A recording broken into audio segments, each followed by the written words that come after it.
Dan kita akan pantau bagaimana perkembangan terbaru dari proses evakuasi WNI dari Iran. Ada Haura Shirin, salah satu pelajar di Iran yang saat ini berada di Baku, Azerbaijan, serta Prof. Hikmahanto Yuwana, Guru Besar Hubungan Internasional. Selamat petang, Prof. Hik dan juga Haura. Prof. Hik dan Haura bisa mendengar suara saya dengan Friska di studio? Saya bisa mendengar, Friska. Terima kasih sudah hadir di Breaking News Kompas TV. Saya ke Haura dulu. Ini posisinya Mbak Haura masih ada di Baku, Azerbaijan? Iya, betul. Saya masih berada di Baku, Azerbaijan. Nanti sore saya akan pergi ke bandara untuk terbang ke Indonesia. Oke, jadi dari Azerbaijan nanti akan ada berapa orang yang terbang ke tanah air? Ya, untuk rombongan saya bisa lebih dari 29 sepertinya. Kurang lebih 29. Oke, lebih dari 29 orang. Mbak Haura bisa cerita berada di Baku ini sejak hari apa dan rute evakuasinya seperti apa juga? Saya dari hari Sabtu sudah berada di Baku. Saya dari KUM itu perjalanan ke Tehran menggunakan jalur darat, menggunakan bis. Lalu setelah itu saya menginap di Tehran selama semalam dan paginya langsung melanjutkan perjalanan darat menuju perbatasan Azerbaijan. Lalu dari perbatasan itu kami lanjut lagi menggunakan jalur darat menuju hotel di Azerbaijan, Baku. Kalau informasi dari awal memang rutenya tidak ada perubahan untuk Mbak Haura dan kurang lebih 29 orang lainnya, Mbak Haura? Oh, tidak ada. Untuk saat ini tidak ada. Nanti penerbangan pukul berapa waktu Azerbaijan dan sekarang pukul berapa di sana? Sekarang pukul 2.41. Untuk penerbangannya sendiri itu jam 8 malam. Oke, jam 8 malam, jadi 6 jam lagi ya akan terbang ke Indonesia. Betul. Mbak Haura bisa diceritakan waktu itu posisinya Mbak Haura di Iran itu di mana kota terakhir dan apakah di sana kondisinya seperti apa setelah adanya saling serang antara Iran dan juga Israel? Kebetulan saat itu saya berada di KUM. Saat saya lagi mempersiapkan barang-barang saya lagi packing. Saya kebetulan dengar suara terbesar selama saya tinggal di KUM selama penyerangan itu. Saya mendengar suara terbesar yang pernah saya dengar. Lalu terjadi beberapa kali, sampai 3 kali kalau nggak salah. Dan saya juga sempat mendengar suara pengaktifan dari Iron Dome sendiri. Oke, dan KUM ini memang satu kota yang paling banyak jumlah WNI-nya ya? Ya, betul sekali. Kalau yang ada di KUM sepengetahuannya Mbak Haura ada berapa orang total WNI di sana? Setahu saya 80 lebih ya untuk orang-orang, tapi beberapa dari kami udah ada yang pulang duluan ke Indonesia. Oh, sebagian memang sudah ada yang pulang ya.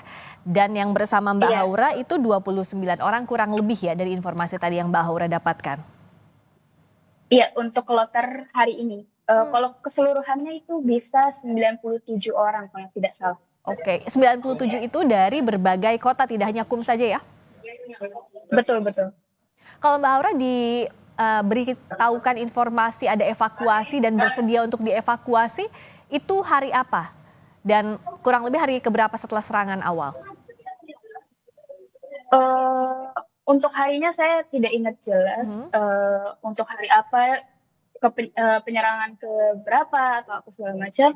Tapi saat itu ketika ada informasi evakuasi, kebetulan memang jaringan di sana begitu begitu sulit. Iya. Kita hanya bisa menggunakan aplikasi yang dibuat oleh Iran sendiri. Jadi memang kita banyak keterbatasan untuk mendapatkan informasi evakuasi tersebut. Ya, jadi memang kondisinya sulit ya sejak serangan Israel ke Iran, tapi Mbak Haura dan WNI lainnya sudah mendapatkan informasi selalu dari Kementerian Luar Negeri, begitu ya? Betul sekali. KBRI selalu berusaha untuk menggapai kita semua untuk memberikan informasi terkait evakuasi. Ya, jadi Kemlu via KBRI memberikan informasi sampai total itu ada 97 orang yang akan segera dibawa dan gelombang pertama Mbak Haura dan kawan-kawan ada kurang lebih 29 orang. Saya ke Prof Hik dulu. Prof Hik, kita lihat perkembangan terbaru sekarang. WNI dievakuasi ini adalah langkah paling baik dan paling aman yang bisa pemerintah Indonesia ambil begitu ya, Prof Hik ya? Betul sekali. Jadi pada saat sekarang ini adalah pada saat yang paling tepat ya, karena perang sudah bereskalasi dan kita tidak tahu apakah akan benar-benar terjadi gencatan senjata sebagaimana disampaikan oleh Presiden Trump, atau sebenarnya gencatan senjata ini juga masih cair ya, karena saya juga melihat dalam berita bahwa Israel mengklaim bahwa Iran melakukan serangan terhadap mereka. Nah, jadi kita belum tahu, jadi lebih baik memang bagi warga negara kita untuk bisa dievakuasi lebih cepat, dan kalau tidak cepat maka nanti akan lebih sulit lagi karena berbagai mungkin rintangan dan halangan yang harus dihadapi seperti itu. Dan termasuk juga perkembangan situasi saat ini. Amerika Serikat setelah mengumumkan menyerang 3 situs nuklir, meminta agar adanya perdamaian. Terakhir juga ada kesepakatan gencatan senjata antara Iran dan Israel. Tapi tampaknya ini masih prematur. Kenapa kita katakan demikian? Karena Israel dan Iran ini sama-sama ada statement yang mengatakan bahwa jika salah satunya tidak melanggar. Sementara standar melanggar masing-masing tampaknya tidak bisa dibaca secara kasat mata begitu ya, Prof Hik? Ya, betul sekali. Di sini sebenarnya harusnya ada mandat dari Dewan Keamanan Perserikatan Bangsa-Bangsa untuk menurunkan Peacekeeping Forces, PKO. Nah, ini yang akan menjaga proses gencatan senjata. Nah, memang kalau ada mandat seperti ini biasanya akan diundang negara-negara pasukan atau tentara, dan bisa saja pasukan atau tentara itu dari Indonesia. Jadi saya rasa Indonesia Menteri Pertahanan juga sudah harus mulai memikirkan kemungkinan apabila ada mandat dari Dewan Keamanan PBB untuk membentuk suatu pasukan perdamaian. Nah, ini nantinya akan diterjunkan di tempat-tempat di mana ya diharapkan tidak akan ada saling serang. Tapi perlu diingat ya bahwa antara Iran dengan Israel ini kan sebenarnya tidak berbatasan langsung, tidak berbatasan darat begitu ya. Jadi memang ada kesulitan juga bagaimana memastikan bahwa serangan itu tidak dilakukan, karena kalaupun ada serangan itu serangan udara ya, dan ini memang agak menyulitkan seperti itu.